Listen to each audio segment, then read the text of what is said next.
Marcy Collier Overstreet is here. We're one shy of a quorum, and so I'll have to officially call the meeting to order when we get a fourth. However, we can and will begin with our presentations, of which we have entirely too many today.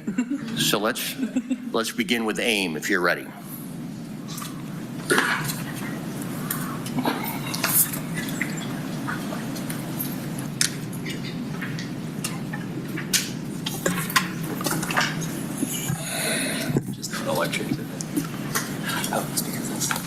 Oh, thank you. Go ahead. Good afternoon, members of the Finance Executive Committee. I am Jason Sankey, Chief Information Officer for the City of Atlanta, as well as the Commissioner for the Department of Atlanta Information Management. I want to start by thanking the AIM team for their continued hard work and effort. And I also want to welcome some of our interns who joined us today. So if you could just stand and be recognized. Yeah.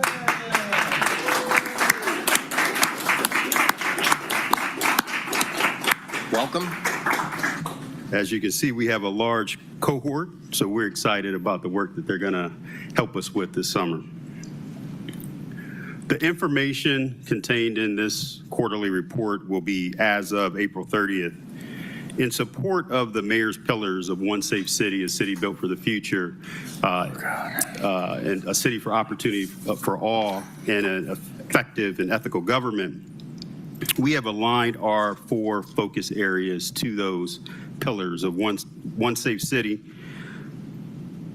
the reliability of our services, enhanced customer experience, and most importantly, really focusing in on employee growth and development through training and upskilling. And as I've stated previously, as I think about the mayoral pillars, technology is at the nucleus of everything that we do as government. We've touched technology how many times today? So it's exciting to be in this place where you really drive solutions and push the city forward. This dashboard contains both our personnel and operational budget. As you can see, we are currently forecasting to be at budget at the end of the year. This is what we communicated in our budget presentation recently. As of April 30th, the current headcount within the department is at 104. Additionally, during the last personnel paper, AIM reduced its overall unfunded headcount to 9. From a legislative perspective, we've executed 19 contracts, 19 micro and small purchases, 34 hardware and software purchases. We've hosted 22 AIM vendor days. We launched 3 tech innovation labs. We facilitated the Lunch and Learn series that we kicked off this year. And we also have 15 contracts in progress, 10 upcoming, and 2 are actively competitive bids. From a project perspective, we have a total of 110 projects in flight, of which 103 are controlled, 6 are in caution, and 1 is in critical status.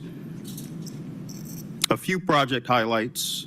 We partnered with Dean to update and upgrade the audio and video equipment supporting old city council chambers. We also provided support for city council in transforming that space to support city council meetings in the months of April and May.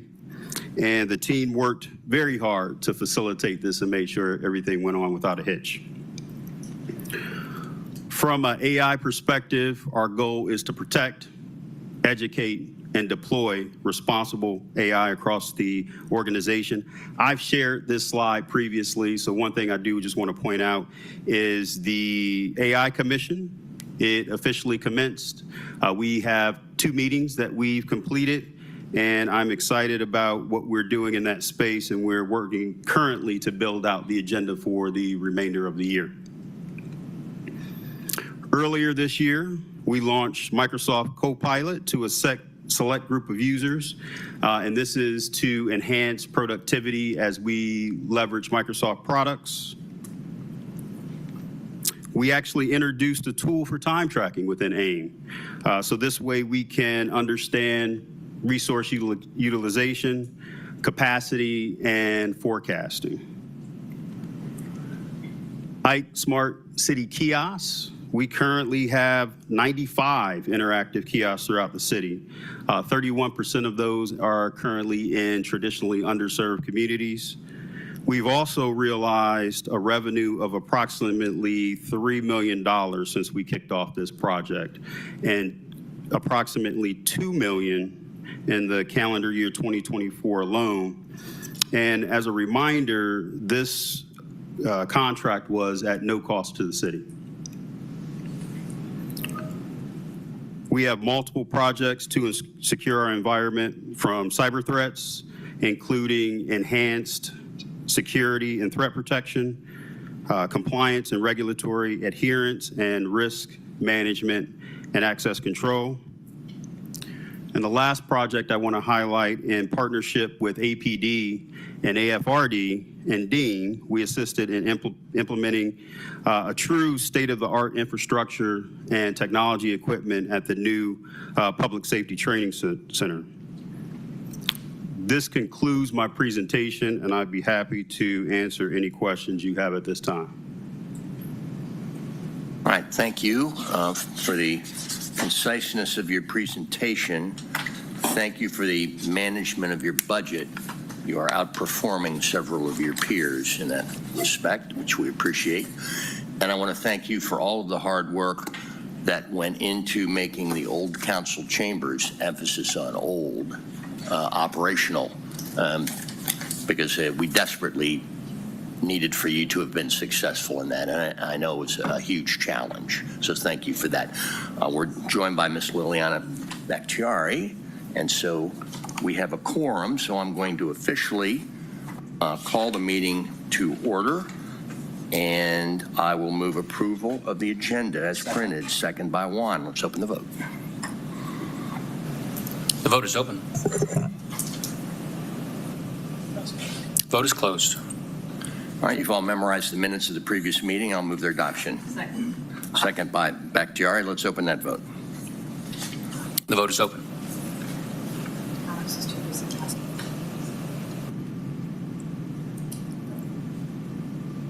And the vote is closed. Okay, and does anyone have any questions or comments for the commissioner? Ms. Bakhtiari. Hey, Commissioner, sorry for being late. My question was, I just have one. On AI Commission, and as we move into that, is there any way that we can schedule briefings offline to kind of go through that, as I have constituents reaching out asking how to become involved or trying to understand what that is going to do, being able to work with you on that and have a better understanding? Because all I know how to do, well, actually, I don't know how to do nothing with AI other than ChatGPT, so. Sure. We could schedule time, and I can Sure. talk through what we're doing in that space. And I would just remind everyone, since it's a commission, is follows the Yes. open. Yeah. Understand that. I just want to be educated before I tell someone Not a what problem. it does. So I'd be happy to meet with you. I appreciate that. Thank you. Thank you. Mr. Juan. Thank you for the presentation. I want to talk about the financial dashboard. These numbers aren't adding up correctly, and if I'm correct, the forecast should just essentially be the 10 months of consumption plus what you're projecting for May and June. And if I do that, I'm not getting the same numbers.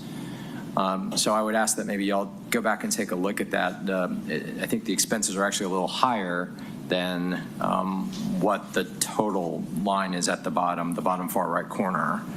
Because again, logically, you've already consumed what you're going to consume for the months that are past, and you should just be adding the 2 projected months to it. Agreed. We'll definitely look into those numbers. So I think just go take a look at that. But yeah, I'm not sure. I think that actually will put you a little bit higher. Not dramatically, but it is just a correction. I wanted to ask a little bit about the kiosks, though. Yes. I guess I'm a little surprised when I look at the application usage. I'm curious as to whether or not that is in alignment with what we thought the usage would be when we first started the program a couple years ago. I mean, I'm surprised to see that it's somewhat, the highest uses as a photo booth. I mean, I don't know that that's necessarily what we went into the program thinking it would be. Like, we thought they'd be mostly wayfinding, a way to just, get information out. I believe there are also Wi-Fi spots, right? That is correct. So just wanted, I don't know if you had any perspective on that while we're talking about the kiosks. Sure. So we've had conversations on usage because this question has come up in the past, and it's kind of all over the place depending on the month. And some of it has to do with a lot of tourists are using the kiosks, and they're here on vacation, they take photos and things of that nature. But we have been in conversation internally on how we can drive the more valued usage up, because to your point, we want to make sure that we're getting the full impact of Wi-Fi, of city services, of the things that will help people here locally. Yeah, and I'd be curious to see, I'm sure location to location or parts of city to parts of city, the usage will be a lot different as well, because I think there are probably some locations that tend to be more touristy, attraction type places, and others are literally more users of particular corridors. And then I'm also curious that, say we find that we would like this, we think this is the more purposeful mix, what the levers are to try and actually change that. I mean, because at the end of the day, it's just whatever the users are going to want, not necessarily what we intend for it, right? I don't know if y'all have had a conversation with the vendor about that lens. We can talk to them about it, and we do have that breakdown per district so we can see what the actual usage per machine. And what we can also ask them to do is provide what the landscape is across the U.S. Because this is deployed in other cities and what type of usage that they're getting. Yeah, the reason why I asked, well, first I want to also thank Ike. I mean, they've been very good in my community in terms of helping promote and provide screen time for local organizations and neighborhood associations. So I appreciate that.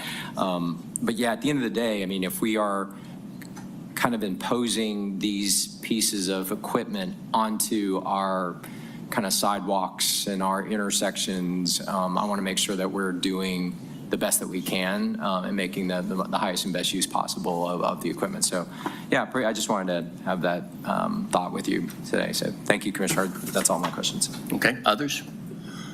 Commissioner, thank you for all you do. And to interns, welcome and good luck this summer. Thank you. All right, before we move on with our next quarterly update, I was waiting for the establishment of a quorum so that we could hear from our Miss Adrienne Coleman-Tyler, who has signed up for public comment. Good afternoon, Councilman Shook, and to the FEC members. My name is Adrienne Coleman-Tyler. I'm here today to discuss a procurement integrity issue. Yesterday in the CUC meeting, Deputy Chief of Staff Austin Wagner and Dr. Jabari Samama described to the CUC that they have initiated an informal solicitation, review, and of proposals from selected organizations to become the permanent operator of Atlanta's Public Access Center. My concern around that is, as you might expect, is that this is public resources. Why are we doing an informal solicitation outside of city code that requires a competitive bid and that the Department of Procurement is conducting that? Deputy Chief Wagner and Dr. Samama told CUC that they're going to select and present to council their preferred vendor to assume the operation of Atlanta's public access TV operation. This goes across, and it's interesting in AIM, one of the pillars is ethical government. How does a private citizen or the mayor's office solicit, review, and consider and negotiate with organizations on behalf of the city of Atlanta to take that space? So I will follow up with an email, but if you will review the CUC meeting yesterday, there's lots of concerns in that, and I come before the FEC because you are the committee of good governance, fiscal responsibility, and so there's lots of concerns there, but I will follow up with an email with greater details, and I appreciate your time. Yeah, and please do, I'll be happy to follow up with the appropriate legal staffer to get their feedback. And I understand, there's the contract tie-in, which often means FEC, but as you know, contracts falling into the purview of the departments that are within the purview of those committees are properly the subject matter of those committees. So I would. Yeah, I understand that. It was just the general procurement integrity, that how is it that some are stepping outside of city code? Those are good questions, and All right. I'll follow up with. Thank you so much. Thank you. Okay, HR, are you ready?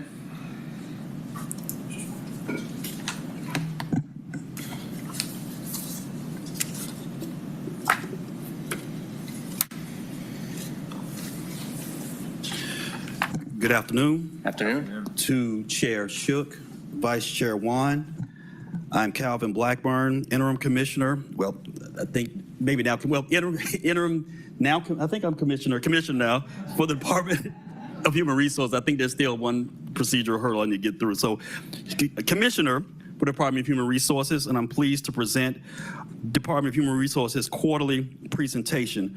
And before I get started, I'd beg leave for a moment just to thank my wonderful staff and employees of HR, many of whom are here, who've worked hard to not only get us through the personnel paper and budget, and most recently under a short term this quarterly presentation. So I just want to thank them publicly for what they've done. In addition to putting this together and helping me with this, getting the rest of their work done as well. So I want to thank them for that, and turn now to our quarterly presentation. First of all, return to work update. As you may be aware, back in April, the mayor issued his return to work directive, wanting basically most employees to at least be on a 3-2 program, meaning 3 days at work, 2 days at home at the minimum, not at home, working remotely from home. And so just wanted to give you a report of where we are with that. Presently, 72% of our employees are working 5 days a week here at the city. The remaining 28% are distributed in this way. 19% are working on a 3-day program, 3 days working here, 2 days remotely. About 8% are working 4 days here, 1 remotely, and 1% working fully from a teleworking standpoint. I think this reflects some strong in-person workforce presence post-directive of the mayor. So I want to make you aware of that. Next, we'll turn to all-important talent acquisition highlights. Again, this is a fancy way for us, what we do and how we're doing and bringing in the best and the brightest to work for our wonderful city. Our acceptance rate, well, let me just tell you what we've done along those lines. We've had 44 job fairs that we participated in during the relevant period. We've had internship job fairs where 275 students attended. We're still doing the midnight basketball community outreach. And what we're finding is that we have about a 94% offer acceptance rate. That's a little below the benchmark, which is 95%. So we're looking to increase that, but wanted to make you aware of that. As well, 42 days time to hire. The benchmark for that is 49. So we're happy that we're a little faster than the national benchmark, and that's the time from the moment of offer to onboarding. So that is where we are with talent acquisition. And now let's talk a little bit more about new hires, rehires, and promotions. You'll note that there were a total of 794 of those during the relevant period, January through May. The highest activity you will note is in our larger departments, obviously fire, watershed, aviation, and parks. And the drivers of that are driven primarily by public safety, and that's because they're certainly ramping up and getting ready for hiring for World Cup. Aviation and watershed, as you know, are not part of the general fund, so they are hiring out of their own, the enterprise funds. And there's, with parks and recreation, you notice a peak right there, but there's seasonal hiring that goes on with parks and recreation. So that's sort of a breakdown of our new hires, rehires, and promotions. New employee orientations. In January, we had about 165 new employees attend, In February, 185. We did not have one in March because of the dedication, the street dedication to former Mayor Shirley Franklin, but we doubled up in April, 161. So in April, we had the March and April new employee orientation. Again, I will say, and you'll see a consistent theme, a lot of these numbers are driven primarily by public safety hiring. Following up from that would be aviation, watershed, and parks. Next slide. So where are we with employee headcount?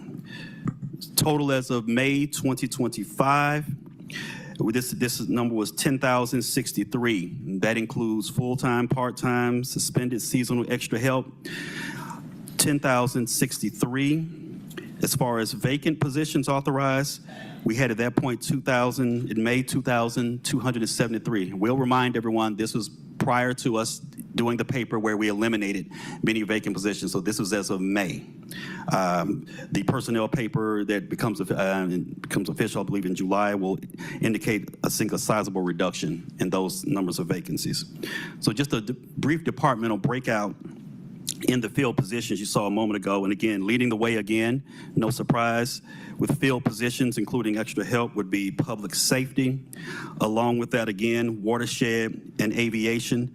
You'll notice some spikes there again with the Parks and Rec. And again, explained before, those are seasonal hires and so forth. So again, this is just a departmental breakout of the number that I showed you a moment ago as far as field positions.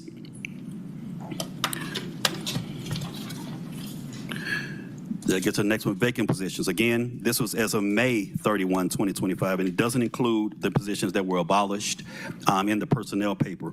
But again, not surprisingly, large number of vacancies would be in APD and the public safety, again, fire, watershed, aviation. You'll notice a fair number in parks and recreation as well.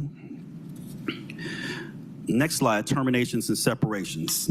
During the relevant period, we had approximately, it was like 435 terminations and separations of various kinds, retirement, involuntary terminations, and voluntary terminations. The highest of those amounts, again, APD, where they had 60 voluntary terminations. And I will note, as you see on the slide, a goodly number, probably more than half, I don't know if it's the majority or at least a plurality of the terminations are voluntary in nature from a lot of these departments. And I would suspect that has a great deal with departments trying to right size and come in more compliance with their budgets. Again, watershed and parks also had a notable number of voluntary terminations. Next slide, we'll shift a moment from terminations and vacancies and hiring and promotion to our compliance with training. As you know, a huge part of what HR does is ensure that employees are complying with citywide mandatory training. The benchmark for these training programs is 90%. I'm happy to report that for most of the training programs, we're at 90% and we're meeting the benchmark. We have a few that are lagging. Code of ethics training, well, actually that's at the 90%. The AIM cybersecurity awareness and open records are lagging, so we're going to redouble our efforts to make sure that we have higher compliance in those areas. Next slide, upcoming events. Well, we've had several concerning the wellness, in the wellness space. We've had several events that have happened. Most recently, yesterday was a gentleman's screening that seemed to be well attended. There's been the Department of Watershed Management Health Fair and Expo. I believe that happened June 2nd. Upcoming June 11th is the ATL DOT Safety and Equipment demo. I'll scan ahead and highlight July 19th, Sisters by Choice 5K Run Walk, and July 23rd, Department of Aviation Health Fair. So we have a number of activities going on in the wellness space, and I think a lot of that is attributable to the good work that Dr. Carla Moore, our Chief Psychological Services Officer, is doing. But turn, and to preface that for the next slide, as I turn to that, I want to give you some metrics and numbers from the public safety wellness unit utilization. These numbers are excellent, and what they're reflecting from January through May, the number of contacts that the unit has had with members of our employees of our public safety unit. You'll notice a spike there in March of 1,038. And I want to explain that was due to the initiative that Dr. Moore started where they were conducting visits, wellness visits in Zone 6 to accommodate early morning watch officers. And so that has yielded excellent results.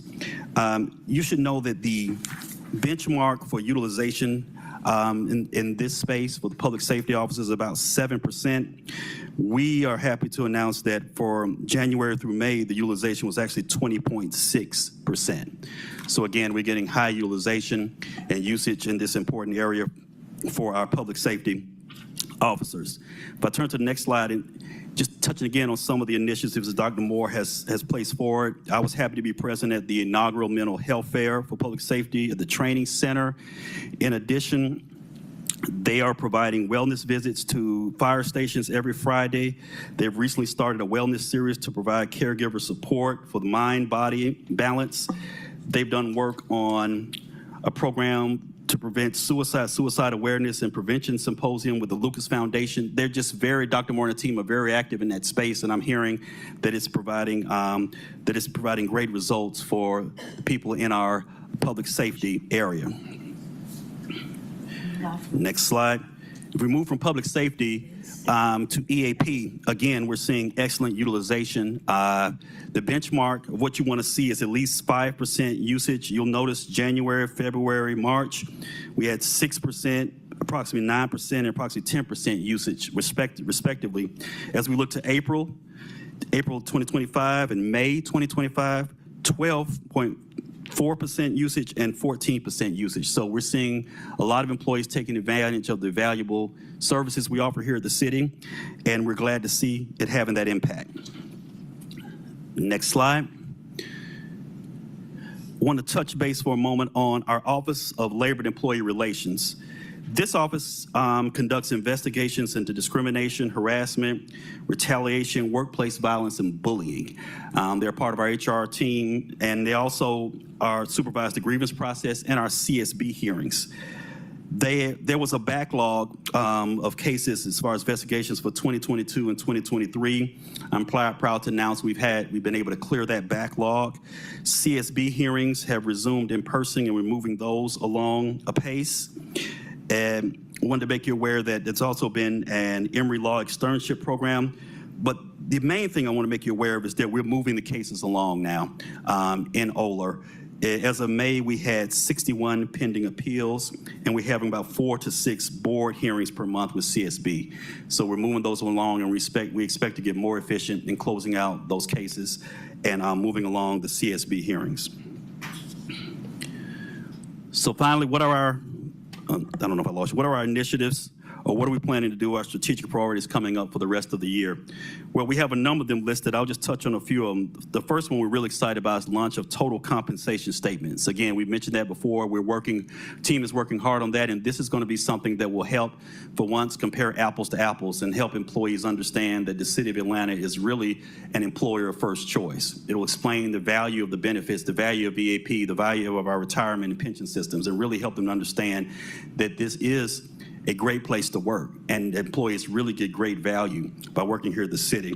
We're also going to begin preparation again for the much anticipated open enrollment, which will be around October of 2026. We're currently working with vendors and PRM to get ready for that, and we'll of course come back to you later on with the rates when we get those together. And again, just continuing departmental outreach, training, and education.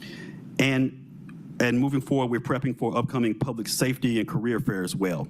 So we have other objectives we have, but mainly is to continue the effort to hire the best employees, to train them, and to retain them. With that, I'm happy to answer any questions. Thank you. Questions?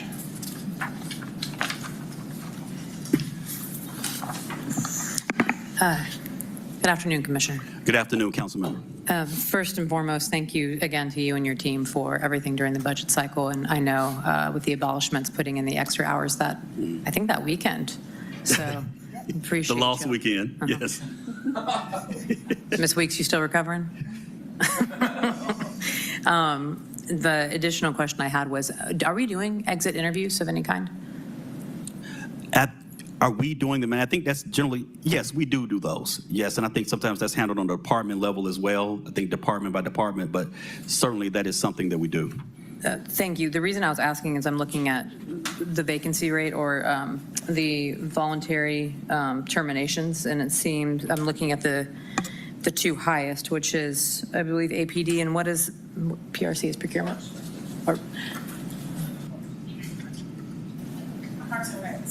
okay.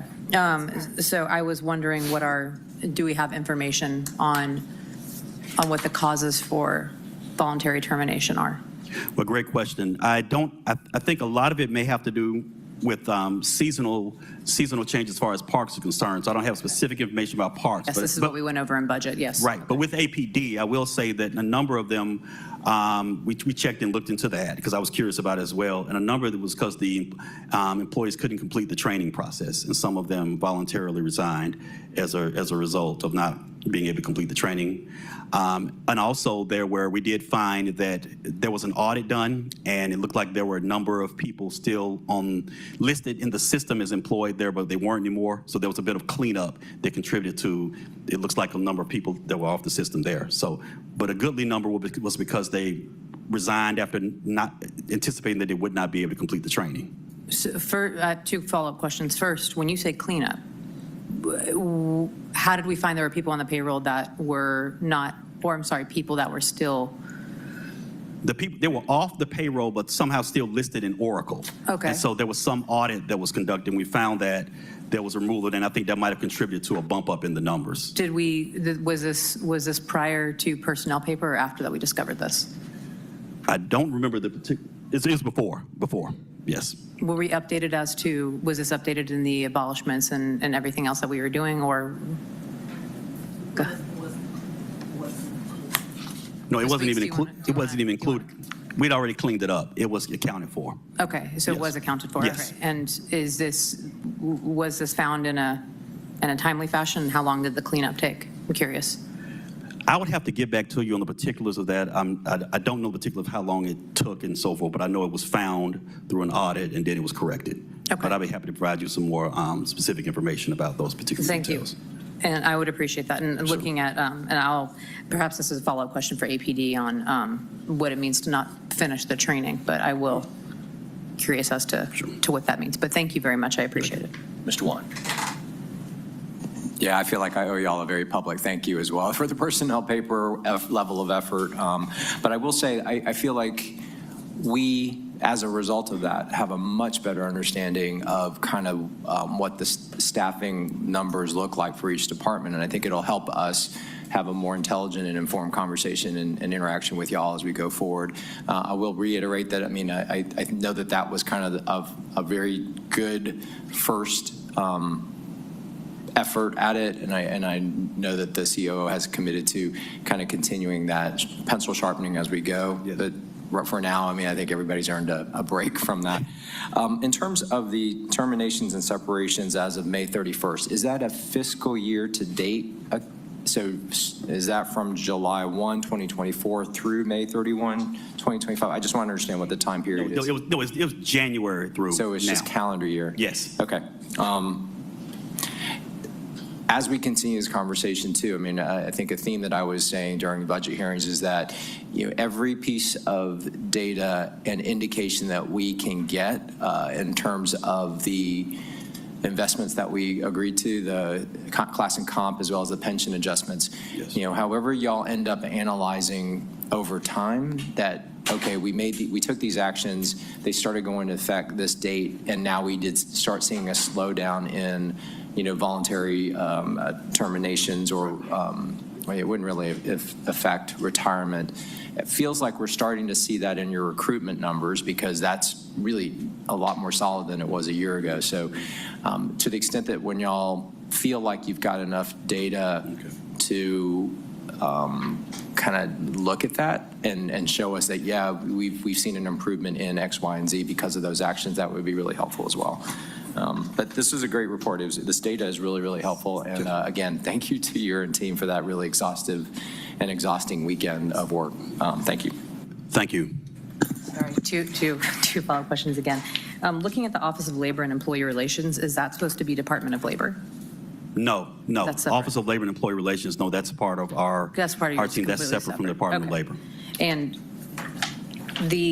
And I know I've worked with Ms. Weeks prior, but when there is an incident of bullying or accusation of, or something of bullying in the workplace, and that is reported, how long does it take, that investigation typically take? And Well, what we're trying to do, we want to get it less than 100 days.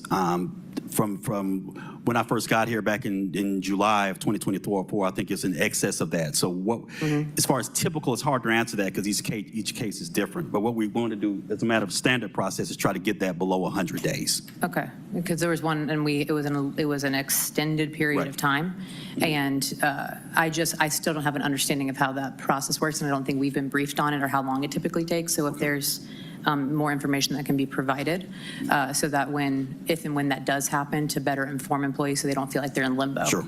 Yeah. I'd be And happy so- to do that. Yeah, and perhaps also sending what protections are taken, like what protections occur during that time as the investigation takes place. Sure. Perhaps also briefing Sure. me on that as well. Thank you.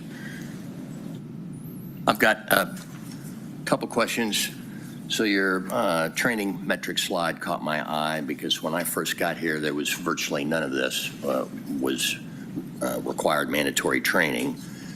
And I fully recognize that society since then has become more sensitive and more litigious as a result, and that requires more training. I guess my question is, at what point would you as a professional worry that that the scale's getting tipped a little too far in the direction of training in lieu of work people are being hired and paid to do? Is it too much, or is this just, if you just tell me it's totally manageable, that's fine?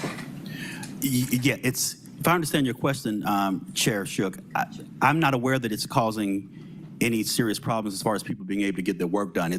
I know it's important. If I put on my lawyer hat, it's important Right. that people engage in this training because it helps, not only create a better workforce, but reduces the city's exposure if and when there is litigation.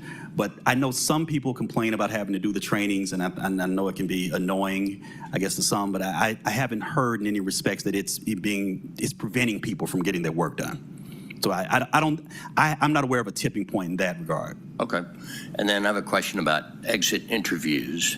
I can't think of any exit interview that would be more important to learn from than the top level executives here.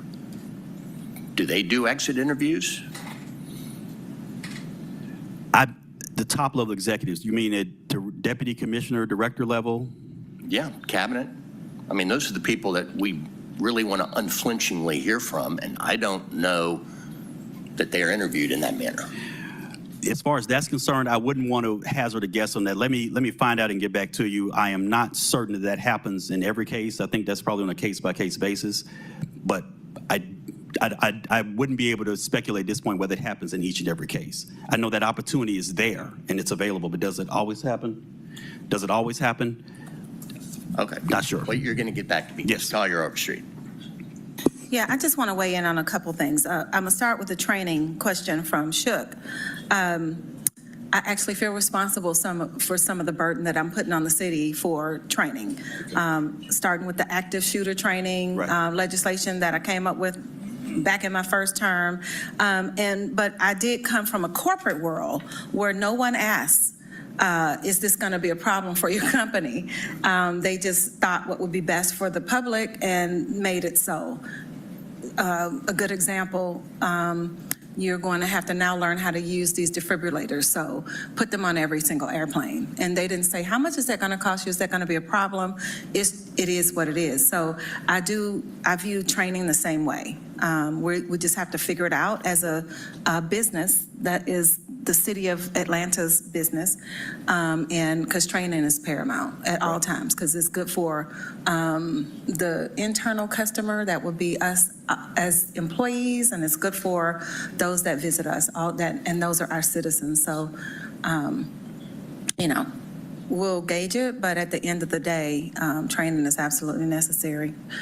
If everyone was as thoughtful as Howard Shook, they would we would probably, figure it out before we impose those mandates. But that's just a part of doing business. Also, want to weigh in on your second question, too. I don't know. I'm just going to leave it for now, actually. But at the end of the day, I definitely think that, our training is important. I do, however, think that your numbers, I don't know if it's because we're so close to budget time that we got such a great capture of quite a few things that you all are, have your pulse on right now, your finger on the pulse. But I just want to thank you for the good presentation, and we'll be in touch. All right, thank you. Ms. Yes, Patcheri has the final word. Yep. Sorry, then following up on Councilmember Shook's question, yeah, I know, I keep having the last word. Following up again on Councilmember Shook's question, when can we get that answer from you by? Which, as far as? The exit interview piece for executives? Yes, I've gotten a bit of an update. As far as executives, I can get that to you by the end of the week. But I know generally it's offered on a voluntary, it's a voluntary basis. It's offered to people, and it's up to them whether they want to, engage in it. Respectfully, how do we, respectfully, voluntarily? You don't have to sit for an exit interview. If you want to, it's offered on a voluntary basis, is what I'm saying. Okay, so it's not a, got it. It's not a requirement. And generally at that point, sometimes you can't force someone to give you an exit interview. Fair but enough. Yes, that's true. That's true. They want to, certainly we provide that option. Okay, and then, but my second question was, his question reminded me of the fact that I am still waiting for a budget breakdown of different departments. It was, been waiting a couple weeks, and I believe that was supposed to be provided last Monday, if not the Monday prior. So if there's a way to get an update, I still got no response to that email. Okay, would you, Councilmember, I apologize for the delay. Would you remind me of budget breakdown regarding what in particular? There were 3 different departments. Okay. We're aware of that. Okay. Yeah, we'll work on that. Thank you for your patience on that. We'll get that to you. Thank you. Thank you. If we can shorten that time, that'd be Yes, great. ma'am. Absolutely. All right, and Ms. Marcy Collier Street has the final last word. No, and that's, that was it. I wanted to, so when I said I was going to weigh in, I really was going to ask, is there not a protocol in place for it? Where do we stand with that? Is it mandatory? Is it not? And that you said that it's not mandatory. However, you do accommodate them, I guess, if necessary. Do we ask? I was just trying to find out about the protocol. Like, what is? Well, I just know it's available, certainly, and if someone asks or wants to participate in the exit interview, we do that, but we don't mandate and we don't require it. So, but how that works out in each particular department, how they do the actual procedure, I can't really speak to that. I just know it's available, and if someone wants to engage in exit interview, we do that. We accommodate them. So, yeah, I guess I am going to weigh in. I do think that we should have a protocol, meaning it should be offered and asked, and we should have a place where we sign off, did want to. Okay. Yeah, it should be a protocol there. All right, thank you. Thank you, Commissioner, for your report. Thank you. And now we're going to hear from Department of Finance. They're going to present the third quarter FY25 update. Thank you. Thank you, Chairman Shook, FEC members, Mohammed Bala, Chief Financial Officer. Today we're going to go over the third quarter financial report. This is for the first 9 months of the fiscal year ending in March. But as you guys know, we do have April closed and have good visibility into May as well. So a lot of that data is already incorporated into the projection. We have been monitoring the city's revenues and expenses very closely throughout the year and have done, I think, a decent good job over the second half of the year to really bridge the gap here. So having said that, I'll turn it over to Ms. Carr, who'll start off the presentation, followed by Chief Davis and Chief Gabriel to talk about revenue and expenses. Thank you, CFO Bala. Yolanda Carr, Deputy CFO. So we want to start with our key points for revenues and expenses. So as CFO Bala mentioned, this is the third quarter projections. We also have numbers baked in for the month of April as well as the month of May as well. So we think we have a pretty good gauge on where we're going to end the year. So I'll start with the summary of the revenues. So the main sources for revenues include property taxes, local option sales taxes, public utilities, alcohol, just to name a few. But we do think that we will be above the budget for the revenues that we're anticipating for this third quarter projections. So when we look at the trends, we have one-time revenue sources. We have the 72 Marietta Street. We also have amounts that we've taken from the Capital Finance Fund back to the general fund. In addition to that, we continue to look at the local economy, based on the things that we see at the federal level. We want to make sure that if we need to change course, we'll do that accordingly. But we want to let you know that we are monitoring those items as well. Then we look at the expense side. We have expenses for public safety. Overtime has been a driver for us, so we've had 2 winter storms. We also had the college championship game. In addition to that, we have services for President Carter. So even though we saw overtime going up in the beginning of the year, we have seen overtime to go down for public safety. So we do think that we have a really good handle on overtime. In addition to that, we've seen increases in group health insurance. However, we do have a plan, as mentioned previously by HR, when we go to open enrollment. We do think that we'll be making adjustments for the health insurance to make sure that we right-size that particular fund. So we are making sure that we are responsible there for that. In addition to that, we've had increases in our IGA. So a few examples, Fulton County Animal Control, just to name one. So we've seen an increase in that. In addition to that, we've had election expenses for the at-large post, so we had to make sure we accounted for that as well. We also had the mid-year budget paper, so thank you for making sure that that was adopted. So with that being said, we put things in place. Again, overtime is going down. We also have the vacancy review board, so those are just some of the measures that we put in place to make sure that we continue down the right path as far as our revenue and expenses. At this time, I will pause and I'll turn it over to our revenue chief to talk about the revenues.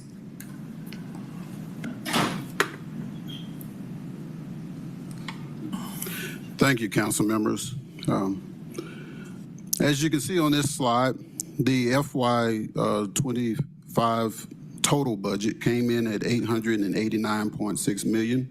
This does include roughly about $5.8 million in the committed fund balance and $30 million in the uncommitted fund balance. Excluding these fund balance transfers, our total operating revenue is at $853.8 million. As of the third quarter, our total revenues stand at $861 million, representing 96.8% of the total budget and over 100% of the operating budget. Our projections for the remaining 2 months are around $99 million, which leads us to a year forecasting in of $960.1 million. This, as stated earlier, does exceed the operating budget by $106.3 million. Overall, as you can see on the slide, our 11 revenue categories of the third quarter are trending positively, with our 5 core revenue streams basically performing ahead of the budget projections. Starting with the property tax, the revenue projections are ahead of the budget by $12.3 million. This positive variance is driven by higher property assessments in both Fulton and DeKalb County. And then you will see the next one, which is the public utilities, alcoholic beverage, and other taxes. Its revenues are expected to exceed ahead of the budget by $12.6 million. And this is primarily due to the line items in tax by the drink, insurance premium, and utility franchise taxes. And then our third core revenue, local option sales tax. This revenue is projected to surpass the budget by $8 million, and this is simply primarily influenced by inflation. Our fourth category is the license and permits. and we are forecasting this ahead of the budget by 5.4 million. And this is mainly due to our enhanced collection and compliance efforts. And our final core revenue category, as you can see up here, which is other revenues, this category is exceeding the budget by 51 million. And this is due to high investments earnings and one-time contributions to the general fund, such as assessments, such as the tax fund, trust fund closures, and the capital finance transfers. In conclusion, our revenue projections for the third quarter are robust, and we are seeing that they will exceed the budget expectations. As always, the Office of Revenue will continue to monitor our federal and state economic conditions to redefine our projections for the year end. I will turn it over to Sean Gabriel for the expense report. Chief Davis.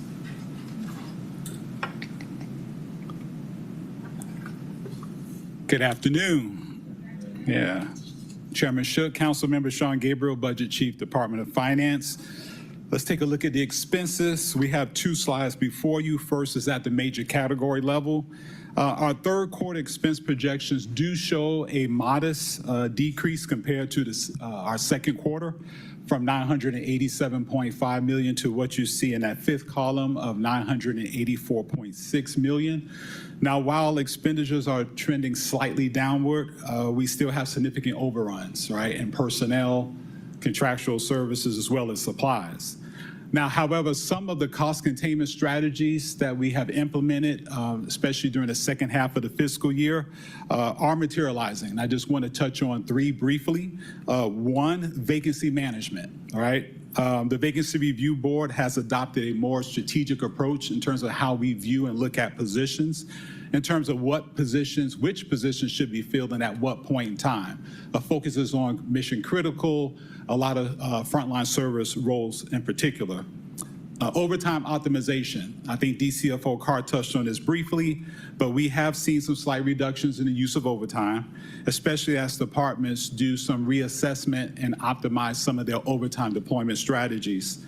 And then lastly, I just want to touch on this other measure, which is funding reallocations. We've been able to leverage and maximize alternative funding sources. We have reclassified eligible general fund expenses to other funds, such as the Affordable Housing Trust Fund. Now, over to the right of the table, we have just highlighted some of the key cost drivers at the major category level. I don't think it's a surprise that personnel is still the primary cost driver. It increased from 15% to 17% over budget when you look at the third quarter.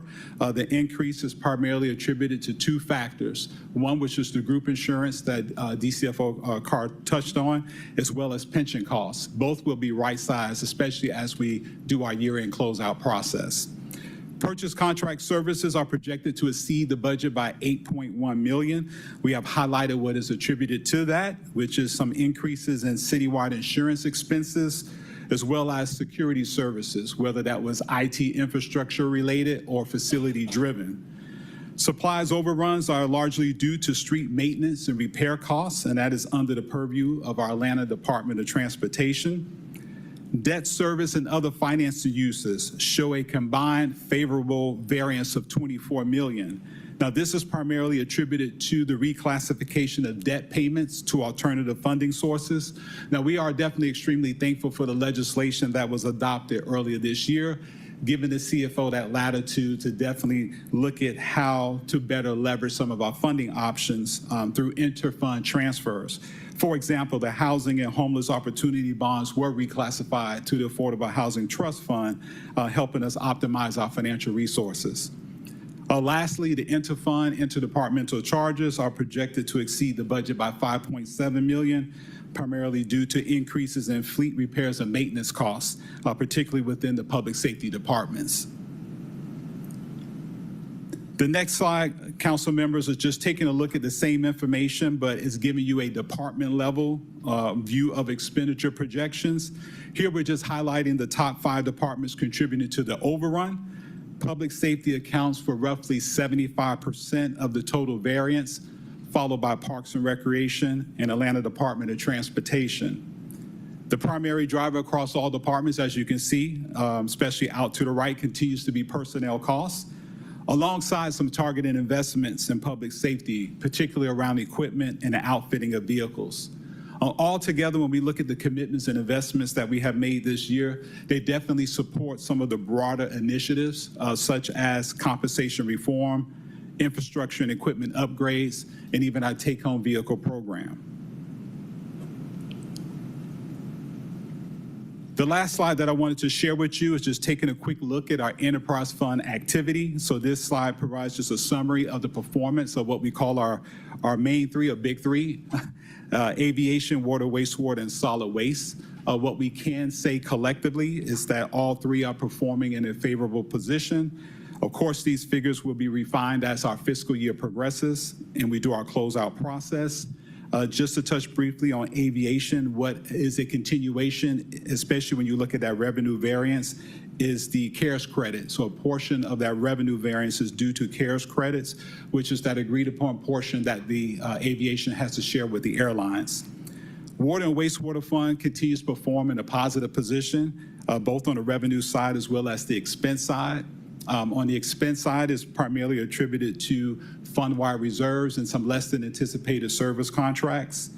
Solid waste services, the revenues are projected to exceed the budget by $3.5 million. However, on the expense side, there is some pressure, especially when it comes to fleet repairs and maintenance costs and personnel. And we're projecting expenses to be about $3.4 million. And with that, council members, I'll now turn the presentation over to Chief Knight to talk a little bit about debt and investments.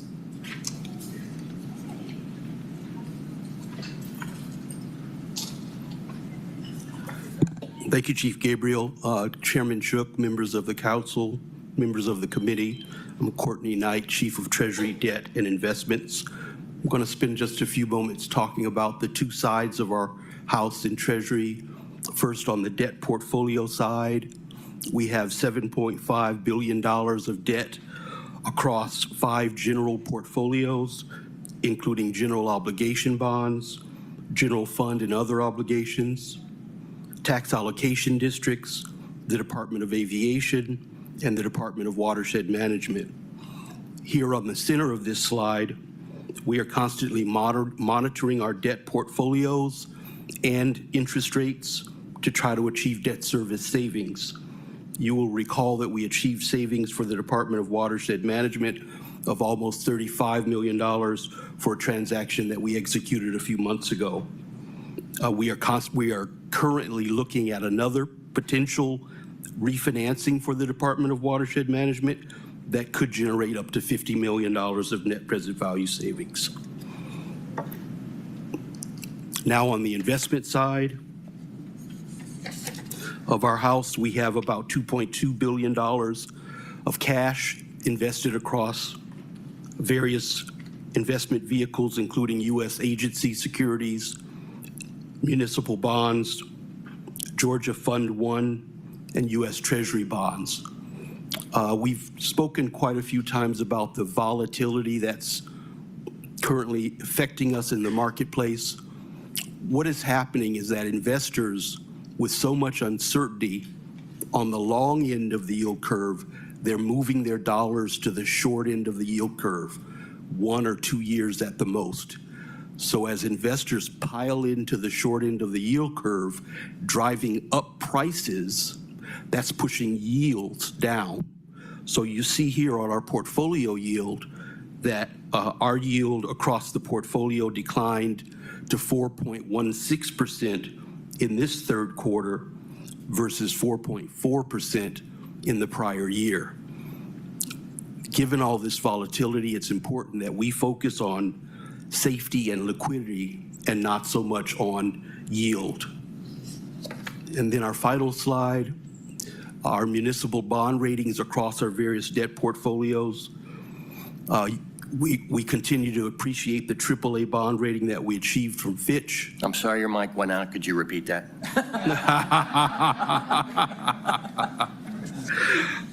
We're also constantly in communication with the rating agencies about opportunities to increase our other ratings. So as we come to market in the future with that potential watershed management refinancing, we'll be pushing to try to get a higher rating, particularly from Standard & Poor's. And likewise for the airport's various credits, when we come to market later this summer, we'll be pushing to try to get better ratings there as well. I'd be pleased to answer any questions y'all may have. Well, before I recognize anyone else, I just want to say, thank you. And for the public and people here who may wonder why we tend to not ask a lot of questions in the wake of these, it's because they have called all of us up and given each of us as individuals a team-wide presentation, which makes more work for y'all, but I think it pays big dividends. Questions, Ms. Bacteria? Also to follow up to that point, I think it also speaks to the trust of this committee in each other and in our finance team. And that leads me to only one question. Mr. Knight, were you born with an 850 credit score? No, ma'am, it took many years. I feel like my IQ goes up every time we have one of these. So, I mean, there's really, the finance team, the volatility of the upcoming market and what we're already experiencing, I've said this to Mo Money More Bala, Money Man. No, I'm sorry, it's Mo Money Mo, that's what it is.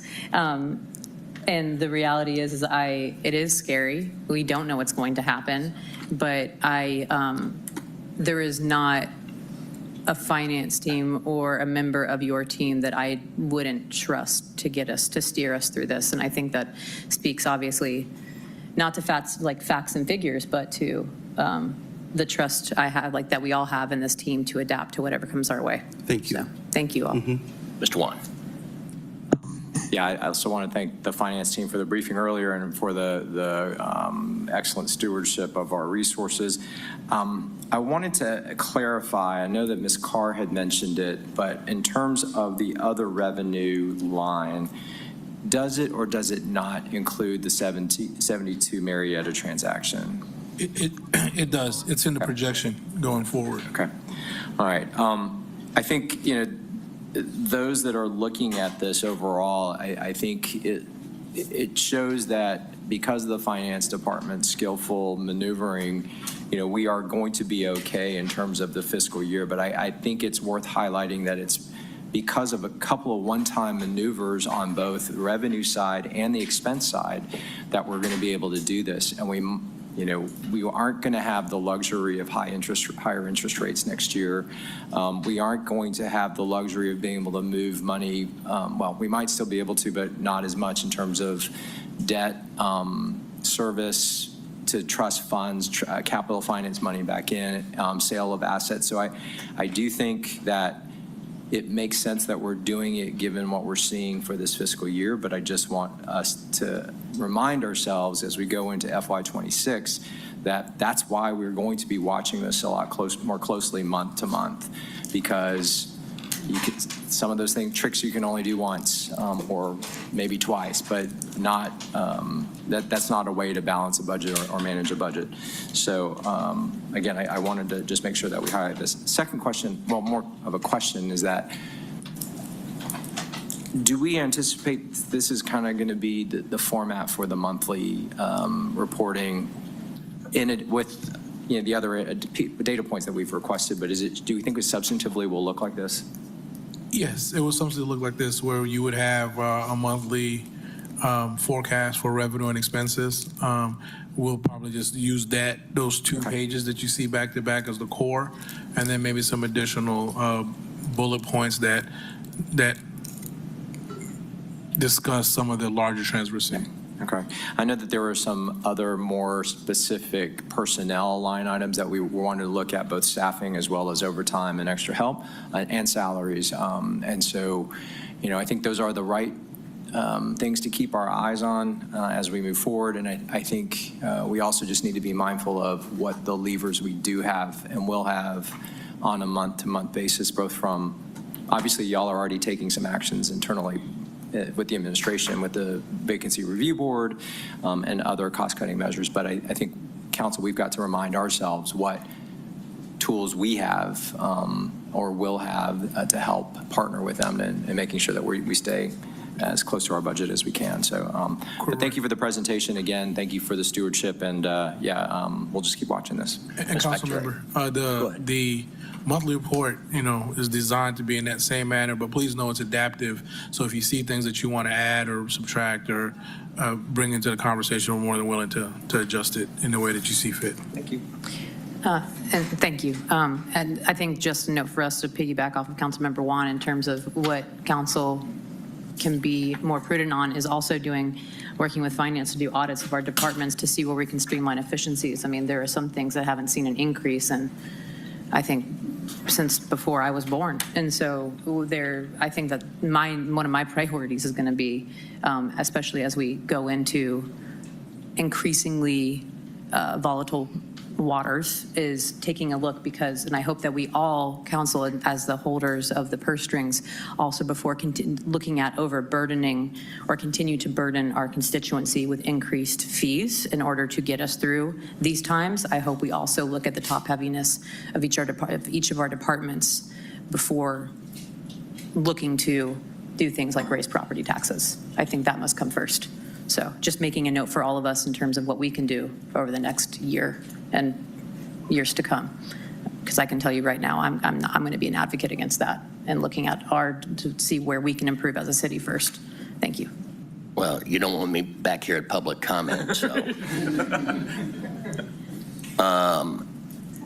Yeah, I want to thank the finance department. Thanks to your work, the USS FY26 is turning, and we're going to bump the iceberg, but we're not going to crash into it. So that's good. We've all pledged to work harder in FY26, and that's going to be needed.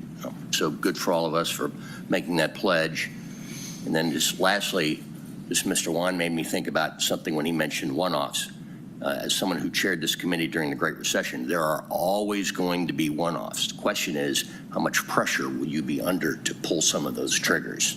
Because some of them are a lot more painful than others. But those opportunities are always there. But you do get to the point where you are definitely giving up things. Anyone else? All right. Thank you. It's my Sean. We have no first reads, oddly. That takes us straight into ordinances for second reads. Let's take items 1 and 2 together. 25-0-13-14 is an ordinance by finance exec authorizing the mayor on behalf of the city to execute all appropriate documents that would grant a utility easement across the real property described here. And we'll also take 25-0-13-15, an ordinance by finance exec authorizing the mayor on behalf of the city to execute all appropriate documents that would grant a utility easement on the property which is described in this ordinance. And I will second that. Let's open that vote. The vote is open. That vote is closed. 4 yeas, 0 nays. Thank you. 25-0-13-16 is an ordinance by finance exec authorizing the mayor on behalf of the city to convey approximately 0.661 acres of square land at the property listed here to GDOT for purposes of construction, maintenance, and operation of the I-285 at I-20 West Interchange Reconstruction and Widening Project, waiving any conflicting code provisions and for other purposes. I'll move approval. Second by Bakhtiari, motion by Juan. Let's open that vote. The vote is open.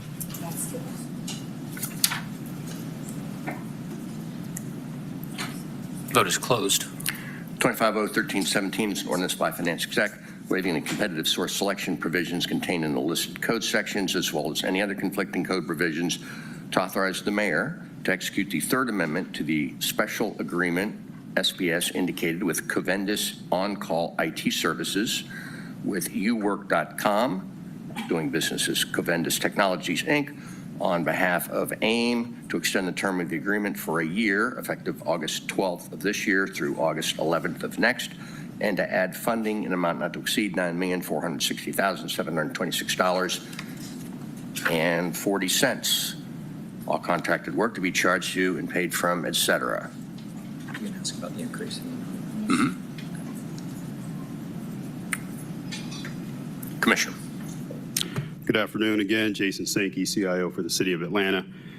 This legislation seeks to extend the current agreement for an additional year, as mentioned, to ensure uninterrupted service delivery.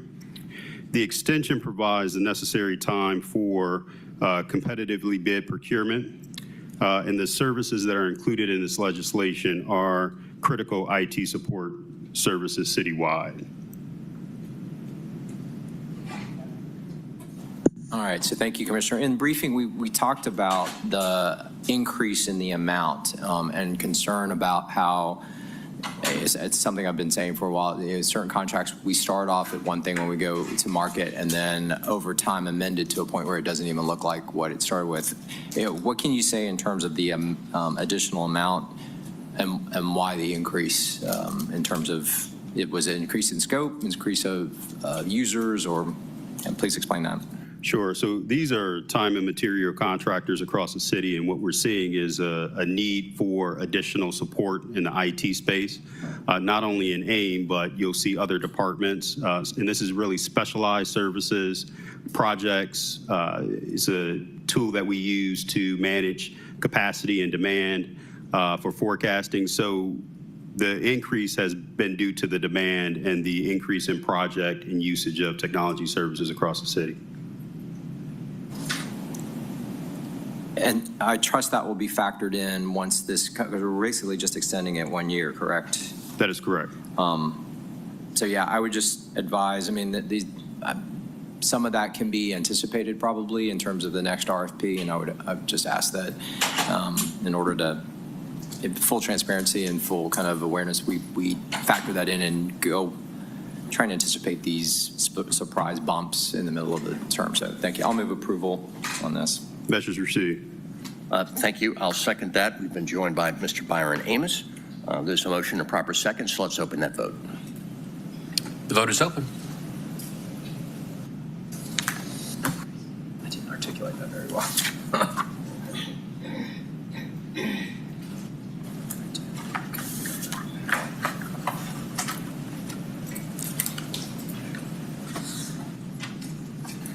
All right, the ayes have it, so ordered. I'm going to make a motion to bring in a substitute for item 5, second by Ms. Bakhtiari. Let's open that vote. Vote is open.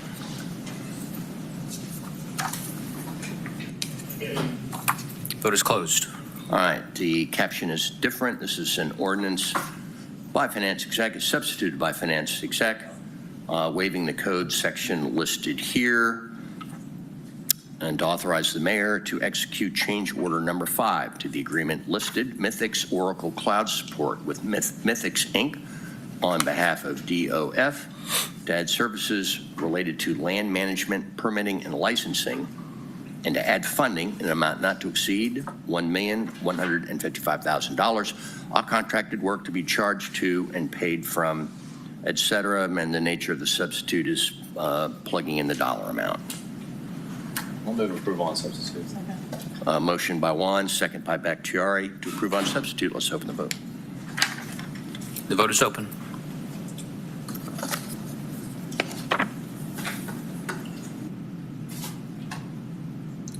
Vote is closed. 5 yeas, 0 nays.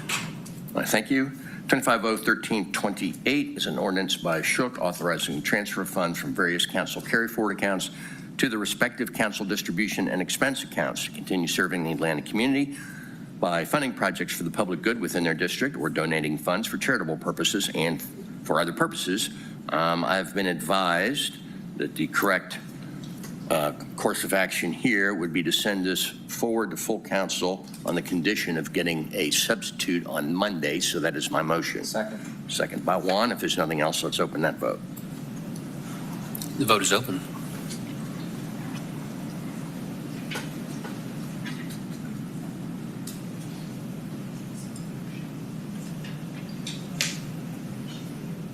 Would all members vote? Vote is closed. 5 yeas, 0 nays.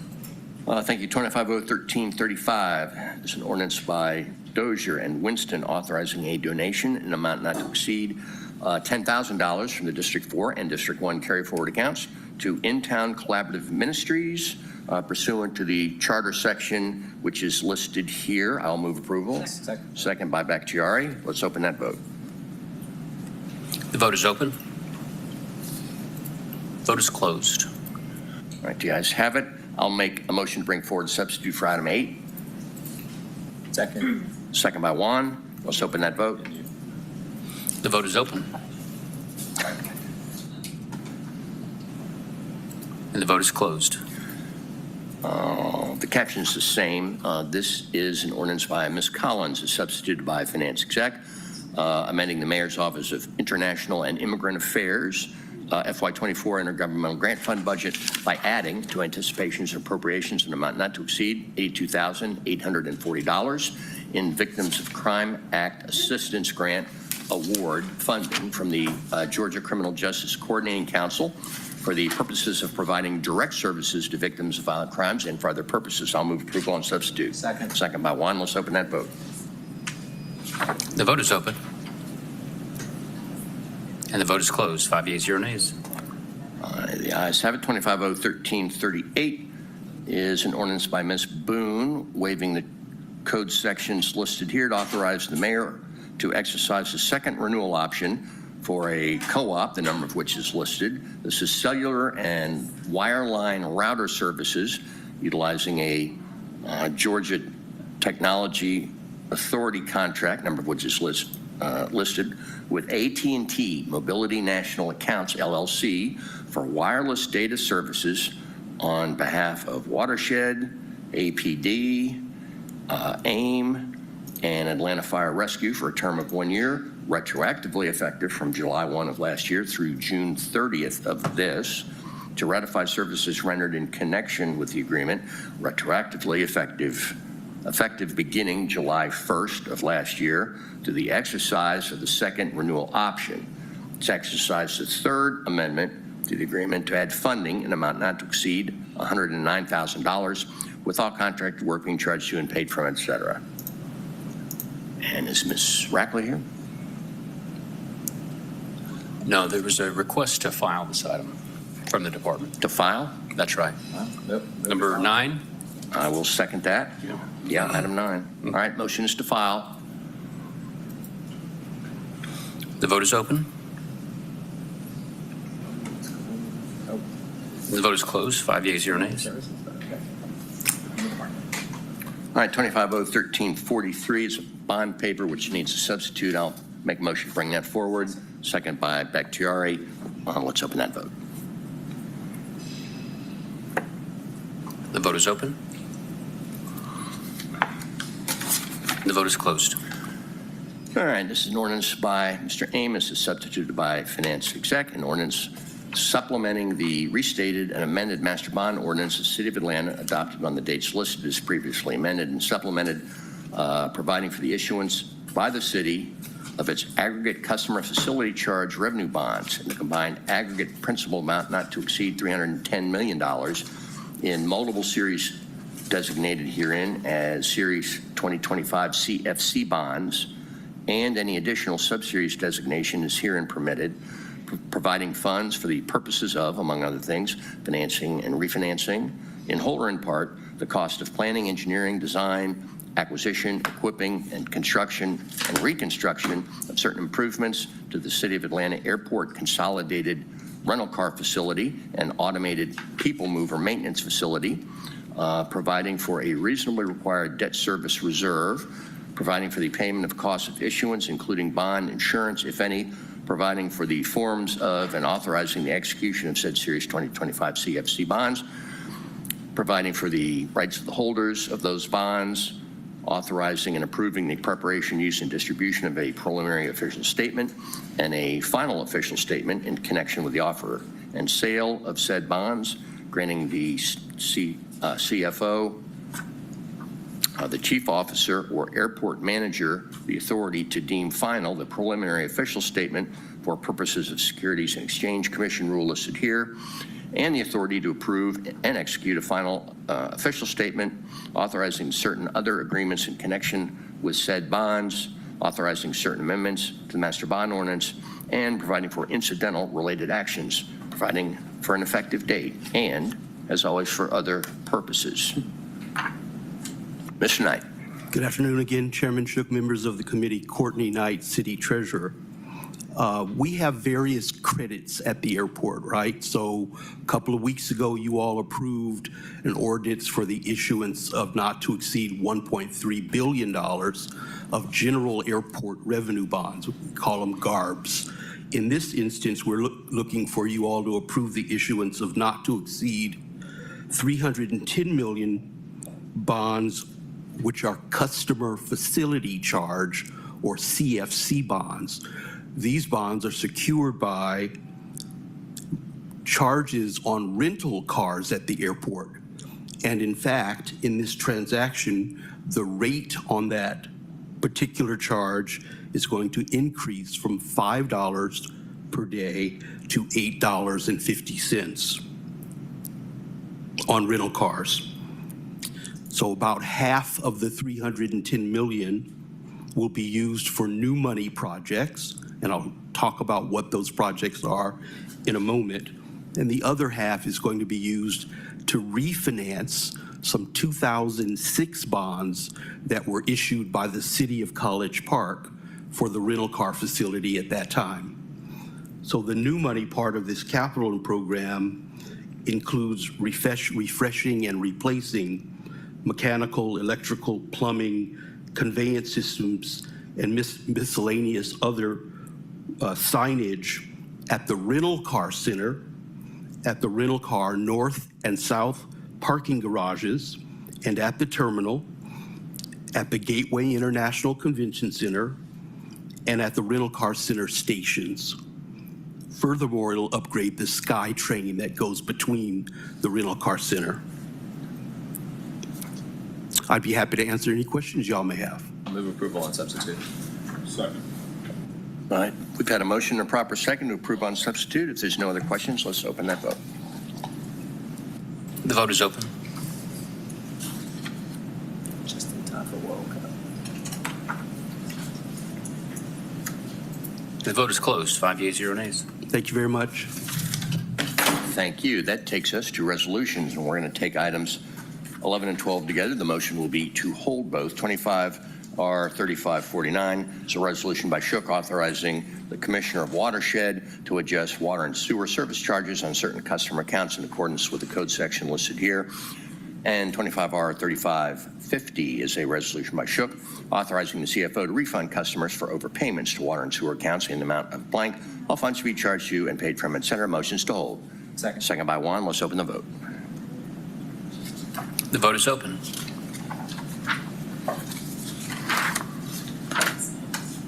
Vote is closed. 6 yeas, 0 nays. All right, we'll take those up when needed. 25R3579 is a resolution by Finance Exec authorizing the mayor or his designee to execute an agreement with Crystal Movers, Inc. pursuant to the code section listed here. This is a SkyTrain 10-year modernization program at the airport in an additional amount not to exceed $7.2 million. All services to be charged to and paid for, et cetera. Move approval. Motion to approve by Juan, second by Bakhtiari. Let's open that vote. The vote is open.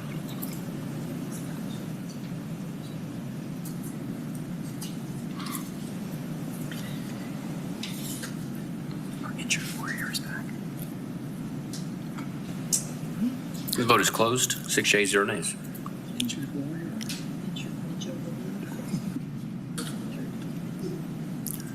R3580 is a resolution by Finance Exec authorizing the mayor to execute the agreement listed here. Citywide Locks, Hardware, and Locksmith Services with J&M Locksmith, Inc. on behalf of Deem, Transportation, Corrections, Parks and Rec, Public Works, and Watershed in a total amount not to exceed $1,006,500 annually, subject to the approval and adoption of the FY26 budget for a term of 5 years with one single-year renewal option. All contract work to be charged to and paid from, et cetera. Move approval. Motion to approve by Juan. I will second by Bakhtiari. Let's open the vote. The vote is open.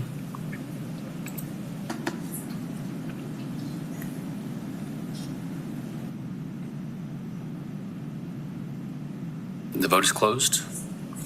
All right, 25R3581 is a resolution by Finance Exec to amend the resolution listed, which was adopted by the council on the date listed and approved per the charter section listed on the date listed to provide the date that donation shall be payable over the FY 26 and 27 fiscal years and for other purposes. Mohammed Bala, so for both 15 and 16, it's the same thing. Those donation dates are not changing. It's just the fiscal years that are anticipated. So they're both summer payments that for both organizations fall within their calendar fiscal year framework. But for us, it'll be beneficial if we can pay them in July of the following year. So it doesn't change timing. It just helps us align better. Correct, non-departmental. Move approval. Let's take 16 as well then, if that's all right. 25R3582 is a resolution by Finance Exec amending the resolution listed, adopted on the date listed and approved per the charter section listed on that date listed so that that donation shall also be payable spread across FY 26 and 27 and for other purposes. Move approval on both items. I will second Juan's motion to approve both. If there's nothing else, let's open that vote. The vote is open.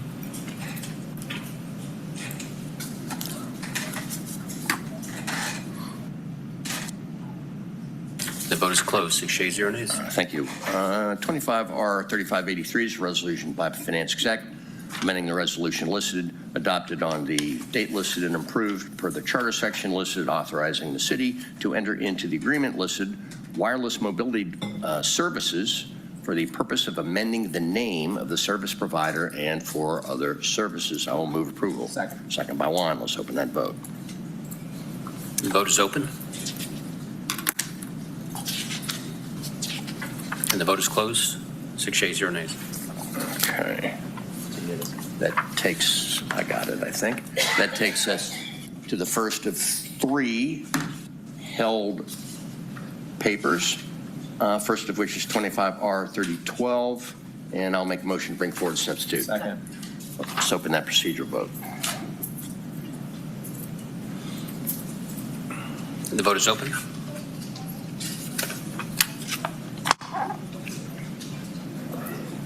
And the vote is closed. 6 yeas, 0 nays. And substitutes before us, caption of which reads as follows. A resolution by Finance Exec is substituted by Finance Exec, authorizing the mayor to execute the 8th amendment to the agreement listed, ATL Cloud implementation and post-implementation support services with Deloitte on behalf of Department of Finance, and add funding in an amount not to exceed $4,995,500 with all contracted work being charged to and paid from, etc.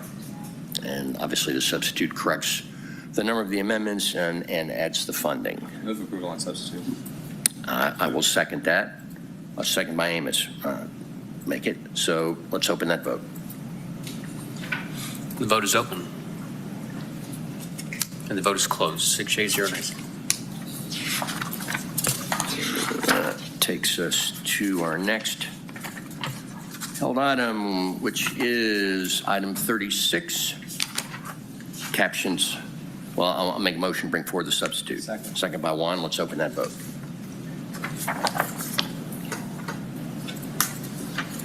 The vote is open.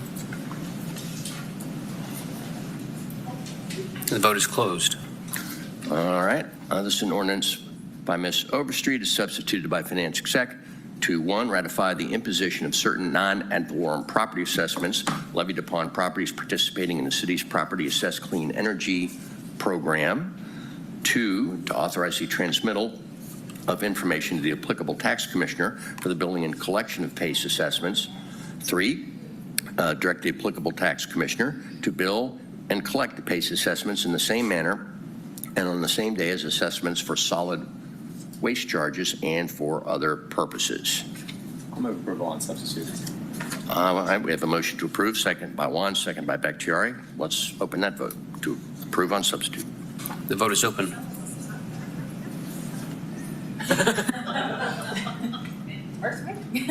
Thank you for being here. And vote is closed. 6 yeas, 0 nays. All right, items approved on substitute. That takes us to what I pray is our final item, 25-0-1306. I'll move to bring forward a substitute. Second by Juan. Let's open that vote. The vote is open.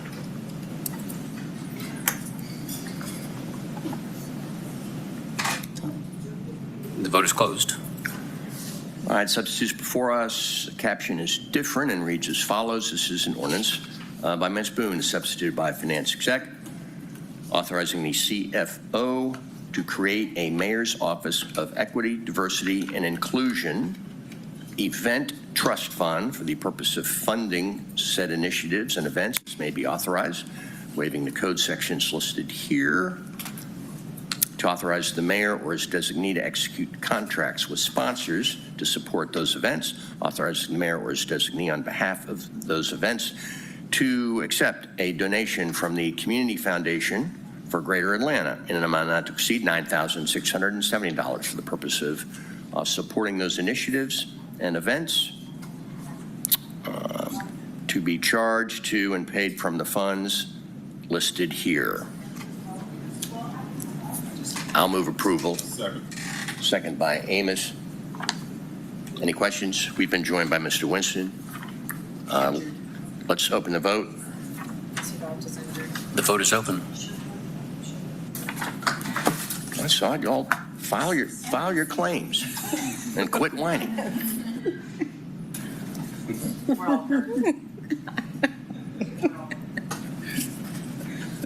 And the vote is closed. 6 yeas, 0 nays. Well, y'all need treatment. That's what I know for sure. All right. Do we have any? Did we carry the vote? Is there any other business? No other business. We're adjourned.